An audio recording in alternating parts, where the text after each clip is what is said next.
Professor మీరు మ్యూట్లో ఉన్నారు. Praise lord. ప్రభు అయిన యేసుక్రీస్తు వారి శుభనామంలో అందరికీ వందనాలండి. ఉదయకాల సమయంలో మనం అందరం ఎలాగో కలుసుకొని ప్రభు పాద సన్నిధిని మనం కలిగి ఉంటాం. మనకెంతో దేవుని దీవెన ఆశీర్వాదం. ఈరోజు ఉదయకాల సమయంలో మనం దేవుని ఇచ్చిన లేఖన భాగాన్ని జ్ఞాపకం చేసుకుందాం. కీర్తన పుస్తకము 6వ అధ్యాయము 6వ వచనం జ్ఞాపకం చేసుకుందాం. కీర్తన పుస్తకము 6వ అధ్యాయము 6వ వచనాన్ని జ్ఞాపకం చేసుకుందాం. నేను మూలుగుచు అలసి ఉన్నాను, ప్రతి రాత్రియు కన్నీళ్లు విడుచుచు నా పరుపును తేలజేయుచున్నాను. నా కన్నీళ్లు చేత నా పడక కొట్టుకొని పోవచ్చున్నది, విచారము చేత నా కన్నులు గుంటలు పడుచున్నవి. నాకు బాధ కలిగించు వారి చేత అవి చెవికి ఉన్నవి. దేవుడు ఇచ్చిన లేఖన భాగాన్ని మన వినికిడిలో దీవించును గాక. మరి ఈ ఉదయకాల సమయంలో మరి ప్రార్థన కొరకై చేరిచ్చినటువంటి మిమ్మల్ని అందరిని బట్టి మీకు ఎంతో మరి వందనస్తులై ఉంటున్నాం. అలాగనే దేవునికి కృతజ్ఞులై ఉంటున్నాం. ఇక్కడ దావీదు తాను అలసి ఉన్నానని, కన్నీరు విడుస్తున్నానని, కన్నీళ్లు చేత నా పడక కొట్టుకొని పోవచ్చున్నదని, విచారము చేత నా కన్నులు గుంటలు పడుచున్నవని, నాకు బాధ కలిగించు వారి చేత అవి చివికున్నవని ఇక్కడ తాను మూలుగుతున్నట్లుగా, అలసి ఉన్నట్లుగా, కన్నీరు కారుస్తున్నట్లుగా, కన్నీళ్లు చేత పడక కొట్టుకొని పోతున్నట్లుగా, కన్నీళ్లు చేత మరి గుంటలు పడుతున్నట్లుగా తనకున్న బాధను బట్టి ఎలాగూ మరి తను దేవుని దగ్గర ప్రాధేయపడుతూ ఉన్నాడు. తర్వాత ఎందుకు దావీదు ఎలాగూ ఉంటున్నాడంటే మరి 1-2 వచనంలో అంటాడు, నేను కృషించి ఉన్నాను అంటాడు. తర్వాత 3వ వచనంలో అంటాడు, 4వ వచనం అంటాడు, నన్ను విడిపింపు అని అంటాడు. అదే 4వ వచనం అంటాడు, రక్షింపుము అంటాడు. అదే 5వ వచనంలో నేను కృతజ్ఞతాస్తుతులు చెల్లిస్తానంటాడు. అదే 8వ వచనంలో నా రోదన ధ్వని విని ఉన్నాడు అని అంటాడు. ఆన్సర్ ఇచ్చాడు దేవుడు అని అంటాడు. కాబట్టి ఇవి ప్రతి ఒక్కరి జీవితంలో ఇలాంటి అనుభవంలో గుండా ప్రతి ఒక్కరు కూడా ఇలాంటి అనుభవంలో గుండా ప్రతి ఒక్కరూ వెళ్లాల్సిందే అన్నమాట. దావీదు అట్టి అనుభవంలో గుండా తాను వెళ్ళినటువంటి వాడుగా మనము చూస్తున్నాం అన్నమాట. తర్వాత మనం మరి ఈ కన్నీళ్లు అనేటువంటిది మన జీవితంలో ఎందుకు అనేది ఇక్కడ దావీదే తన అనుభవంలో చెబుతున్నట్లుగా మనం చూసాం అన్నమాట. అయితే దావీదు తన అనుభవంలో ఉన్నటువంటి ఇది నిజంగా ఈ నాటి తరం వారు నేటి తరం వారు కూడా ఏ తరం వారైనా సరే మరి కన్నీళ్ళ అనుభవం చాలా ప్రాముఖ్యమైందని దేవుని వాక్యం అనేది వివరిస్తోందన్నమాట. దేవుని వాక్యము వివరిస్తూ ఉంది. మనం కన్నీళ్లు మరి బైబిల్ పరిశుద్ధ గ్రంథంలో నుంచి మనం చూస్తే కొంతమంది కన్నీళ్లు పెట్టుకున్నారు. ఎవరు దేనికోసం పెట్టుకున్నారు కన్నీరు అనేది చాలా ప్రాముఖ్యమైనది. కొంతమంది తలుచుకొని ఏడుస్తూ ఉంటారు. నేను ప్రార్థన చేసేటప్పుడు చాలా మందిని గమనిస్తాను. చాలా మంది తలుచుకొని ఏడటం కాదు, అది నీ హృదయంలో నుంచి ఆ భారం అనేది రావాల. చాలాసార్లు నా ప్రార్థన కన్నీటి ప్రార్థనగా ఉండాలి, నా ప్రార్థన మరి ఏడుపుతో కూడా ఉండాలి, నా ప్రార్థన మరి ఎలా ఉండాలని చెప్పేసి కొంతమంది తలుచుకొని ఏడటం అనేది మనం గమనిస్తూ ఉంటాం. తలుచుకొని ఏడటం కాదు, అది హృదయంలో నుంచి భూకంపం వచ్చినట్లుగా రావాలి. భూకంపం వచ్చినట్లుగా రావాలి. అయితే కొంతమంది నిజంగా ఏడ్చారు బైబిల్లో. వాళ్ళు ఏడుపులు ఎలా ఉండి మరి ఉదయకాల సమయంలో మనం వరుసగా జ్ఞాపకం చేసుకుందాం. మార్కు సువార్త 9వ అధ్యాయము 24వ వచనంలో చూస్తే చూడండి. మార్కు సువార్త 9వ అధ్యాయము 24వ వచనంలో మనం చూస్తాం అన్నమాట. వెంటనే ఆ చిన్నవాని తండ్రి నమ్ముచున్నాను, నాకు అపనమ్మకం కలగకుండా సహాయం చేయమని బిగ్గరగా చెప్పాను. అక్కడ ఒకటేసి కింద ఏమని రాశాడంటే, కన్నీళ్లు విడిచి అని కూర్చబడి ఉందని రాశాడు. కన్నీళ్లు విడిచి అని కూర్చబడిందంట. విషయం ఏంటంటే, తన కుమారుడికి దయ్యం పట్టింది, వాడు నీళ్ళల్లో నిప్పుల్లో పడిపోతున్నాడు. మరి శిష్యుల దగ్గర తీసుకొస్తే వాళ్ళు ఏం బాగు చేయలేకపోయారు. తర్వాత యేసు ప్రభువారి దగ్గరకు తీసుకొచ్చి, నీ వలన ఏమన్నా అయితే అది చూడయ్యానంటే, అసలు మొదట నీవు నమ్ముతున్నావా లేదా నేను అంటే, అప్పుడు అర్థమైపోయింది. నమ్మకంలో ఉన్న విషయం ఈ స్వస్థత ఉందనే సంగతి దానికి అర్థం కాలేదు. వెంటనే దేవుడు ఈ మాట చెప్పంగానే వాడి గుండె అదిరిపోయింది. అవును కదా, నేను నమ్మకుండా నాకు దేవుడు ఎలా కార్యం చేయగలుగుతాడు అని చెప్పేసి వాడు పెద్దగా కేక వేసి ఏడ్చి కేక వేసి మూలిగి బిగ్గరగా చెప్పాడు, నాకు అపనమ్మకం కలగకుండా సహాయం చేయ ప్రభు, నేను ఇప్పుడు ఈ పరిస్థితిలో ఉన్నానని చెప్పేసి అని వాడు సహాయం కోసం, దేవుని ఎదుట సహాయం కోసము ప్రాధేయపడి కన్నీళ్లు పెట్టుకున్నాడు. కన్నీళ్లు రాల్చాడని అక్కడ కొన్ని ప్రాచీన ప్రతుల్లో రాయబడింది అన్నమాట. కాబట్టి కన్నీళ్లు విడవకుండా దేవుని ఎదుట మనం ఏ సహాయం పొందకూడదు అన్నమాట. ఏ సహాయం కూడా పొందకూడదు. తర్వాత మరి లోకాసు వార్త 8వ అధ్యాయము 44వ వచనం చూస్తే, లోకాసు వార్త 8వ అధ్యాయం 44వ వచనంలో చూస్తే, ఇక్కడ మరి ఆ స్త్రీ వైపు తిరిగి సీమోను ఇట్లనెను, ఈ స్త్రీని చూచుచుండావే, నీ ఇంట్లోనికి రాగా నీవు నా పాదములకు నీళ్లు ఇవ్వలేదు, కానీ ఈమె తన కన్నీళ్లతో నా పాదములను తడిపి తన తల వెంట్రుకలతో తుడిచెను. ఇదే విషయము 38వ వచనంలో కూడా ఉంది. 38వ వచనంలో ఏదైతే చేసిందో 44వ వచనంలో యేసు ప్రభువారు తిరిగి రిప్లై ఇచ్చాడు సీమోన్ తోటి రిప్లై ఇచ్చాడు అన్నమాట. అయితే ఇక్కడ ఎందుకు ఈమె చేసింది ఎలా కన్నీళ్లు కాస్తూ ఉంది అని అంటే, ఇక్కడ మరి దేవుని ఎదుట తన పాపల విషయమై పశ్చాత్తాపడటానికి తాను చేసినటువంటి వాటి విషయంలో పశ్చాత్తాపడుతూ తన దేవునికి విధేయత చూపిస్తున్నటువంటి విధానంలో ఆమె కన్నీళ్లు కాచినట్టుగా మనం చూస్తాం అన్నమాట. చాలాసార్లు మనం చేసిన బలహీనతలు, పొరపాట్లు మనం జ్ఞాపకం చేసుకోను కానీ ఎదుటి వాళ్ళని మనం జ్ఞాపకం చేసుకుంటా ఉంటాం చాలాసార్లు. కాబట్టి ఎదుటివారి బలహీనతలు మనం జ్ఞాపకం చేసుకోవటం కాదు, మన బలహీనతల్లో, మన పొరపాట్లు, మన అవిధేయతలను ప్రభు ఎదుట పశ్చాత్తాపడాల్సినటువంటి వారు ఉంటున్నాం. నేటి దినాల్లో ఏముంది, అందరూ బలహీనతలు మనం చూస్తున్నాం కానీ మన బలహీనతలు మనం చూసుకోవటం చేతగానటువంటి దుస్థితిలో మనం ఉన్నాం. కాబట్టి అటువంటి ప్రజల కోసం మనం కూడా కన్నీరు పెట్టుకోవాల్సినటువంటి అవసరం ఎంతైనా ఏర్పడుతూ ఉందన్నమాట. ఏంటి ఈ రోజు వీళ్ళు ఈ స్థితిలో అయిపోయారని చెప్పేసి విధానంలో మనం బాధపడాల్సినటువంటి అవసరత వస్తుందన్నమాట. కాబట్టి పౌలు, ముఖ్యంగా బైబిల్లో పౌలు చాలా సందర్భాల్లో తాను మరి పశ్చాత్తాపడుతున్నటువంటి విధానాలు పౌలు విషయంలో మనం చూడొచ్చు అన్నమాట. పౌలు విషయాల్లో మనం చూడొచ్చు, చాలా విషయాల్లో పశ్చాత్తాపడతాడు పౌలు. ఒక విషయంలో మనం కనుక చూస్తే, ఒక విషయంలో ఎక్కడంటే అపోస్తలు 2వ కొరింథీ 7వ అధ్యాయంలో 8వ వచనం 7వ అధ్యాయము 8వ వచనం చదువుదాం. 2వ కొరింథీ 7:8లో ఇక్కడ పౌలు మొదటి పత్రిక అంతా కూడా కొంచెం కఠినంగా రాశాడు. 2వ పత్రికలో వారికి ఆన్సర్లు ఇచ్చాడు.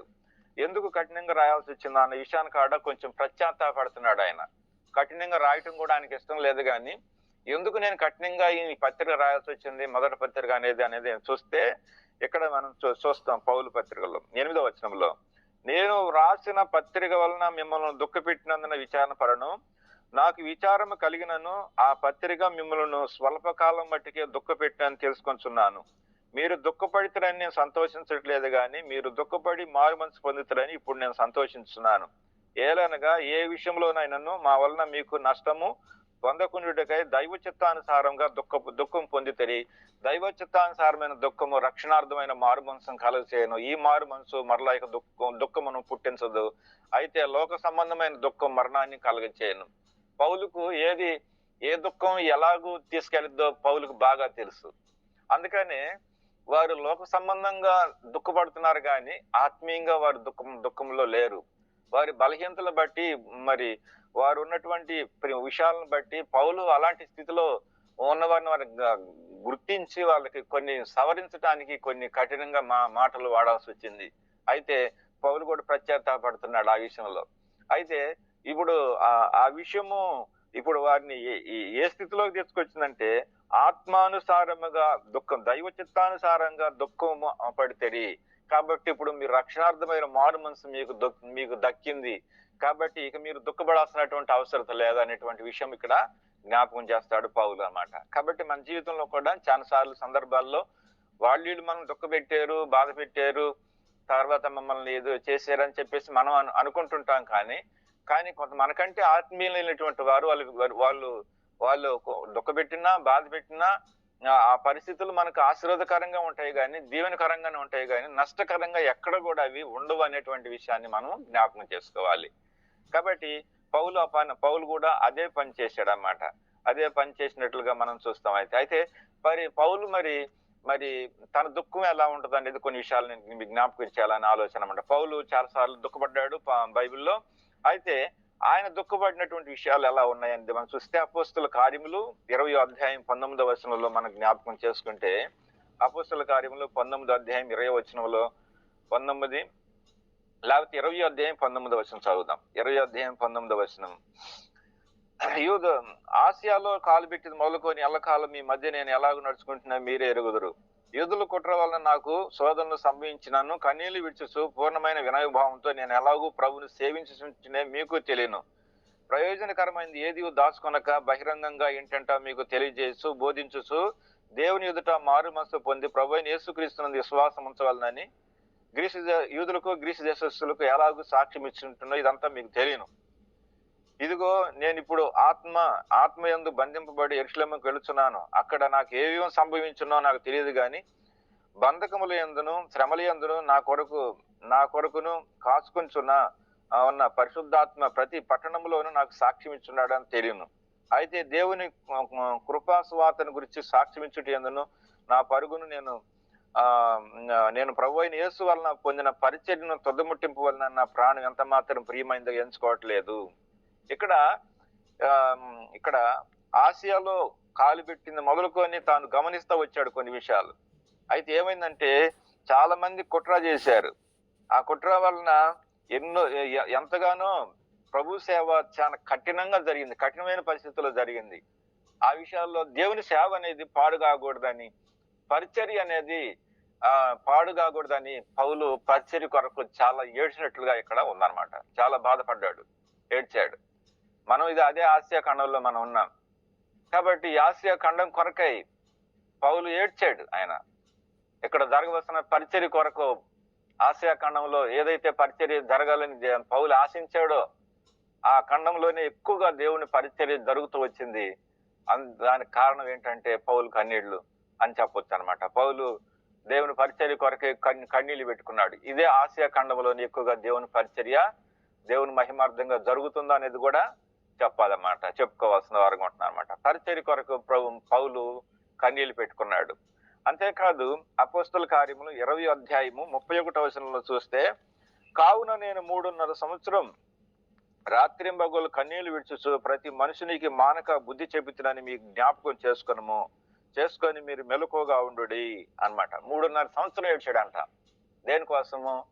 బుద్ధి చెప్పొచ్చు. ఎంతో మందికి బుద్ధి చెప్పాడు అనమాట. ఆయన కన్నీళ్లలో ఏముందంటే బుద్ధి చెప్పే మనసు ఉంది అన్నమాట.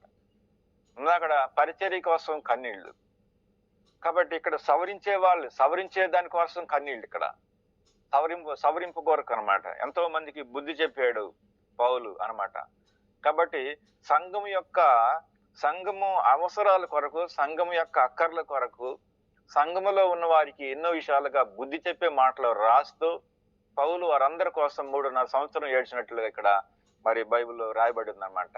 సంఘం యొక్క క్షేమాభివృద్ధి కోసం మనం కూడా బాధపడాల్సినటువంటి వారుగా ఉంటున్నాం, పౌలు వలె అన్నమాట. తర్వాత 2 కొరింథీ 2వ అధ్యాయం 4వ వచనంలో చూస్తే, 2 కొరింథీ 2వ అధ్యాయం 4వ వచనంలో చూస్తే పౌలు చూడు ఇక్కడ ఎంతగా బాధపడుతున్నాడో చూడండి. 2 కొరింథీ 2వ అధ్యాయము 4వ వచనము. మీకు దుఃఖము కలగవలనని కాదు గాని మీ ఎడల నాకు కలిగి ఉన్న అత్యధికమైన ప్రేమ మీరు తెలుసుకునవలనని నిండు శ్రమతోనూ మనోవేదనతోనూ ఎంతో కన్నీళ్లు విడుచుచు మీకు వ్రాసితిని. ఎంతో కన్నీళ్లు విడుచుచు మీకు నేనేం చేశాను, రాశాను. ఏంటి పౌలు యొక్క ఏంటంటే, ఇక్కడ కొరింథీయులకు చాలా బాధ్యతలు అప్పచెబుతాడు ఇక్కడ. మరి దేవుని ప్రేమను మీరు తెలుసుకుంటేనే దేవుని కోసం మీరు ముందుకు ఆత్మీయంగా సాగిపోగలరు. దేవుని ప్రేమ అర్థం కాకుండా దేవుని యొక్క బాధ్యత కూడా తీసుకోలేరు, మీరు బాధ్యత తీసుకోలేరు. కాబట్టి దేవుని బాధ్యత ఏమై ఉందో మీరు ఎరగాలని మీకోసం నేను ఏడుస్తున్నాను అంటాడు పౌలు అన్నమాట. ఈరోజు చాలా సంఘాల్లో కూడా చాలా మందికి బాధ్యత లేదండి. బాధ్యత అనేది లేదు. నామకార్థంగా వస్తున్నారు, నామకార్థంగా లేచి వెళ్ళిపోతున్నారు. ప్రభు ఏమని ఆజ్ఞాపిస్తున్నాడు, దేవుడు ఏమని బోధిస్తున్నాడు, దేవుడు ఏమని నీకు విధులు నేర్పిస్తున్నాడు, దేవుడు నీకు ఏమని సహాయం చేస్తున్నాడు, ఈ విషయాలు ఎరగనటువంటి వారుగా, తెలియనటువంటి వారుగా, సత్యాన్ని ఎరగనటువంటి విధానంలో మనుషులు ఈ రోజున నామకార్థంగా కాలం గడుపుతున్నారు. మాకెందుకులే, మందిరంలో ఏర్పరచుకున్న పరిచారకులు ఉన్నారులే, పరిచర్య చేసేవాళ్ళు ఉన్నారులే, మాదేముందని అని చెప్పేసి నామకార్థంగా బైబుల్ పట్టుకొని మందిరానికి వచ్చేవాళ్ళు గుంపులు ఎక్కువైపోయారు ఈ రోజున.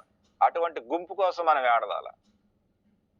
ఈ రోజున సంఘాల్లో అలాంటి తెగల వాళ్ళు, అలాంటి గుంపులు, అలాంటి పనికిమాలిన త్యాగస్తులు ఈ రోజున సంఘాల్లో చాలా మంది సచ్చారు. వారి కోసం మనం ఏడవాలి ఈ రోజున. అందుకోసమే దేవుడు ఇలాంటి ఆన్లైన్ కలెక్టింగ్ ప్రేయర్స్ మనకి దేవుడు ప్రభు ఇచ్చాడు. ఇవన్నీ కూడా ఇలాంటి విషయాలన్నీ మనం జ్ఞాపకం చేసుకొని ఏడవాలన్నమాట. కాబట్టి మరి బాధ్యత అన్నమాట, వాళ్ళకి బాధ్యతలు అప్పగించాడు. వాటి విషయంలో ఆ బాధ్యత ఏదో మీరు ఎరగాలి. అందుకే నాకు కన్నీళ్ళు అని అంటాడు పౌలు ఇక్కడ. కాబట్టి పౌలు అలాగూ కన్నీళ్లు పెట్టుకుంటున్నటువంటి వాడుగా ఉంటున్నాడు అనమాట. అదే 2 తిమోతి 1వ అధ్యాయం 4వ వచనంలో మాట చూద్దాం. 2 తిమోతి 1వ అధ్యాయము 4వ వచనం చదువుదామండి. 4వ వచనం, 2 తిమోతి 1వ అధ్యాయము 4వ వచనం. నా ప్రార్థన యందు ఎడతెగక నిన్ను జ్ఞాపకం చేసుకొనుచు నీ కన్నీళ్లు తలుచుకొని నాకు సంపూర్ణ ఆనందము కలుగుటకై నేను నిన్ను చూడవలెనని రేయింబగళ్ళు ఆపేక్షించుచు నీ యందున్న నిష్కపటమైన విశ్వాసమును జ్ఞాపకం చేసుకొని నా పితరాచారం ప్రకారమైన నిర్మలమైన మనసాక్షితో నేను సేవించున్న దేవుని ఎడల నేను కృతజ్ఞుడై ఉన్నాను అంటాడు. ఇక్కడ పౌలు తిమోతిలో ఉన్నటువంటి నీ కన్నీళ్లను తలంచుకొని అన్నమాట సానుభూతి చేస్తున్నాడు. నువ్వు కదా ఏడటం, నేను కూడా నాకు అదే భారం ఉంది తిమోతి. నువ్వు ఏ విషయంలో నువ్వు భారం కలిగి ఉన్నావు, అటువంటి వాటి విషయంలో నేను కూడా భారం కలిగి ఉన్నాను. కాబట్టి తిమోతి ధైర్యం తెచ్చుకో. నువ్వు నువ్వు నువ్వు నిష్కపటమైన విశ్వాసముతో, నిర్మలమైన మనస్సాక్షితో నువ్వు ఎలాగో సేవ చేస్తున్నావో నీ కన్నీళ్లు నేను చూశానని అన్నాడు. నీలో ఉన్న కన్నీళ్లు నాకు కనపడ్డాను అన్నాడు అనమాట. ఈరోజు ఆ కన్నీళ్లు మనకు కనపడాలండి, కనపడాలి. అలాంటి వాళ్ళు కావాలి మనకి అనమాట. అలాంటి వాళ్ళు కనపడాల. పౌలు చూశాడు, తిమోతిలో ఉన్న కన్నీళ్లను చూశాడు. ఈ రోజున మన దగ్గరకు వచ్చేటువంటి విశ్వాసుల్లో ఎంతమందిలో కన్నీళ్లు కనపడుతున్నాయి, ఎంతమందిలో కన్నీళ్లతో వస్తున్నారు, అది చాలా ఇంపార్టెంట్. అది పౌలు చూశాడు అలాంటి వాళ్ళని, సేవకులను చూశాడు, విశ్వాసులను కూడా చూశాడు. కొంతమందిని వాళ్ళ కళ్ళల్లో ఉన్న కన్నీళ్లు చూశాడు అన్నమాట. కాబట్టి ఈ రోజున అలాంటి మనుషులు సంఘంలో లేకపోవటం చాలా ఈ రోజున దుస్థితి అన్నమాట. ఈ రోజున ప్రభుత్వాలు మారిపోతూ ఉన్నాయి, చట్టాలు మారిపోతూ ఉన్నాయి, జీవోలు మారిపోతూ ఉన్నాయి. ఈ రోజున దేవుని సంఘం కొరకు, ఆయన పరిచయ కొరకు మరి బాధపడేటువంటి వాళ్ళు ఎవరున్నారు? మరి ఈ రోజున మనం ఆ విషయాన్ని మనం జ్ఞాపకం చేసుకోవాలా, ప్రార్థన చేయాలి మనం. దేవుడు అందుకని భారం పెట్టాడు. ప్రభుత్వాలు వ్యతిరేకంతో నడుస్తూ ఉన్నాయి, క్రైస్తవులు హింసించబడుతూ ఉన్నారు. అఘోరమైనటువంటి పరిస్థితుల్లో అన్నమాట ఒక మానవునికి మనం ఒక పిచ్చి కుక్క ఎడల, ఒక పిచ్చి కుక్కతో ప్రజలు ఎలాగూ ప్రవర్తించదో కర్రలు పట్టుకొని, రాళ్లు పట్టుకొని అది తరిమి తరిమి తరిమి తరిమి కొట్టి దాన్ని చంపి అక్కడ పడేసి వెళ్ళిపోతారో అట్లాగూ ఒక మానవుడికి, తోటి మానవులకి ఈ రోజున అలాంటి దుస్థితి జరుగుతూ ఉంది. కేవలము మన జంట నగరాలు అనగా ఈ యొక్క ఆంధ్రాలో, జంట ఆంధ్రాల్లో హెబ్రోను సేవకులే ఎక్కువ మంది చనిపోయారు. మాకు సమీపంలో బొల్లపల్లిలో కూడా చనిపోయారు అన్నమాట. ఎంతో ఆశ్చర్యకరమైన విషయాలు ఇవన్నీ. ఎందుకనంటే ఈ రోజున మానవుని ఎడలంత కర్కశంగా మానవుడే హింసిస్తూ ఉన్నారు. ఒక పిచ్చి కుక్కలు ఎడల ప్రవర్తించినట్లుగా ప్రవర్తిస్తున్నారు మానవుడి. లోకంలో వ్యర్థమైనటువంటి వాటిని ఏమో గౌరవించాలని చెబుతున్నారు. తోటి మానవుడిని ఆత్మీయంగా ఉండే వాళ్ళని, ప్రార్థనతో ఉండే వాళ్ళని, దేవుని క్రమాన్ని నేర్పించే వాళ్ళని ఎంతో హింసిస్తూ ఉన్నారు. కాబట్టి మరి కన్యలతో మనం ప్రార్థన చేయాల్సినటువంటి అవసరత ఉంది అనేటువంటి విషయం జ్ఞాపకం మనం చేసుకోవాలన్నమాట. కాబట్టి పౌలు సానుభూతి తెలుపుతున్నారు. నువ్వే కాదు తిమోతి, నాకు కూడా అదే భారం ఉందని సానుభూతితో తెలిపే కన్నీళ్లు ఇక్కడ మనం చూస్తాం అన్నమాట. తర్వాత మనం చూస్తే హెబ్రీ రాసిన పత్రిక 5వ అధ్యాయంలో చూస్తే 5వ అధ్యాయం 7వ వచనంలో జ్ఞాపకం చేసుకుందాం. హెబ్రీ 5:7లో మనం ఒక మాట జ్ఞాపకం చేసుకుందాం. అక్కడ ప్రభువు కన్నీళ్లు పెట్టుకున్నట్లుగా మనం చూస్తున్నాం. ఆయన ఎందుకు కన్నీళ్లు పెట్టుకున్నాడు అనే విషయాన్ని మనం జ్ఞాపకం చేసుకుందాం. హెబ్రీ 5వ అధ్యాయము 7వ వచనంలో జ్ఞాపకం చేసుకుందాం. శరీరధారిగా ఉన్న దినములలో మహారోధంతోనూ కన్నీళ్లతోనూ తన్ను మరణము నుండి రక్షింపగలవానికి ప్రార్థనలను యాచలను సమర్పించి భయభక్తులు కలిగి ఉన్నందున ఆయన అంగీకరింపబడెను. ఆయన కుమారుడైన ఉండి తాను పొందిన శ్రమల వలన విధేయత నేర్చుకొనెను అన్నమాట. ఇక్కడ విజ్ఞాపనతో కన్నీళ్ళు, ఇక్కడ విజ్ఞాపనతోటి కన్నీళ్లు. ఎందుకు విజ్ఞాపన అనంటే ఆత్మలను సంపాదించే ఆ భారమును కలిగినటువంటి మరి మనసుతో ప్రభు ప్రార్థన చేశాడు అన్నమాట. అందుకే ప్రార్థన చేశాడు. కాబట్టి ప్రభు తాను ప్రార్థన చేసిన విధానంలో మనం అన్నమాట యోహాను సువార్త 11వ అధ్యాయంలో కూడా 35వ వచనంలో మనం చూస్తాం. అక్కడ లాజరు కోసం ప్రభు కన్నీళ్లు విడిచాడు. ఆత్మల భారం తనకుంది కాబట్టి అక్కడ కన్నీళ్లు విడిచాడు. కాబట్టి మరి విజ్ఞాపనతో కూడిన కన్నీళ్లు యేసు ప్రభు వారు కలిగి ఉన్నాడు అనేటువంటి విషయం మనం ఇక్కడ చూడాలన్నమాట. అంతేకాదు మరి వ్యర్థం, మన కన్నీరు అనేది వ్యర్థం కాకుండా ఉండాలి అనే విషయాన్ని చివరిగా నేను జ్ఞాపకం చేస్తాను అన్నమాట. హెబ్రీ రాసిన పత్రిక 12వ అధ్యాయంలో 17వ వచనంలో చూస్తే ఇక్కడ ఏశావు విజ్ఞాపన చేస్తూ ఉన్నాడు. ఆ విజ్ఞాపనలో చూడండి ఎలా ఉండదు. 17వ వచనంలో, ఏశావు ఆ తర్వాత ఆశీర్వాదం పొందగోరి కన్నీళ్లు విడిచి దానికోసం శ్రద్ధతో వెదికినను మారు మనసు పొందని అవకాశం దొరకనందున విసర్జింపబడెను. తర్వాత ఎంతో బాధపడ్డాడు. తాను పోగొట్టుకున్న విషయాలు ఎన్నో అన్ని కూడా ఒకేసారి జ్ఞాపకం వచ్చినాయి.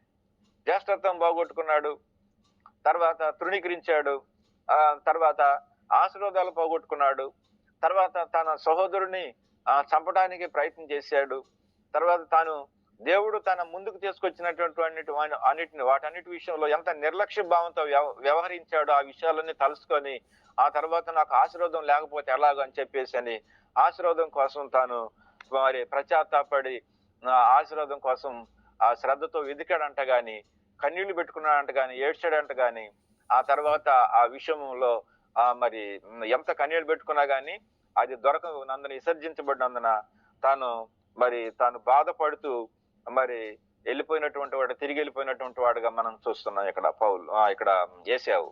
కాబట్టి మన జీవితంలో మన కన్నీళ్లు వ్యర్థంగా పోకూడదు. ఏశావు కన్నీళ్లు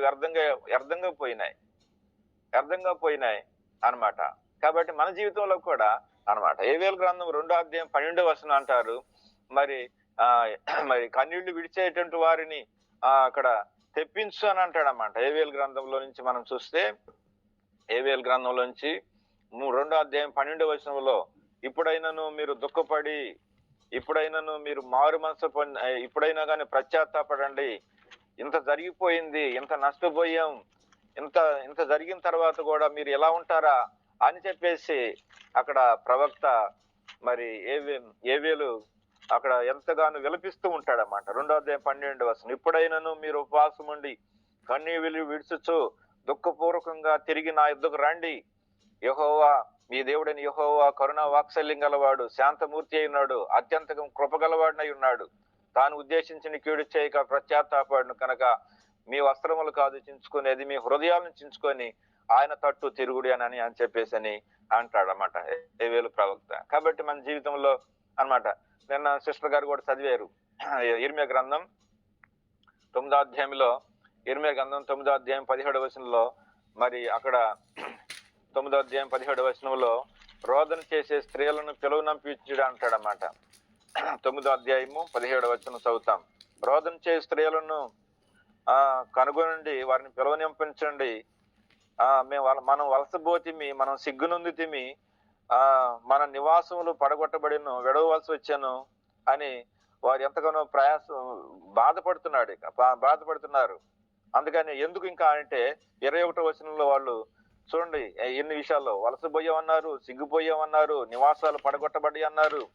తర్వాత 21 వీధుల్లో పసిపిల్లలు లేకుండా పోయింది, రాజవీధుల్లో యవనులు లేకుండా పోయారు, నాశనం చేయుటకే మరణం కిటికీలు ఎక్కుతుంది అని చెప్పేసి.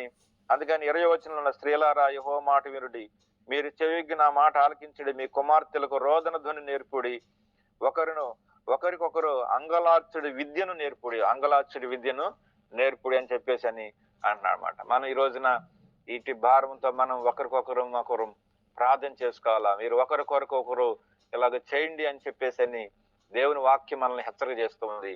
ఆ ప్రకారం దేవుడు మనల్ని సిద్ధపరిచి దేవుని మహిమపరిచే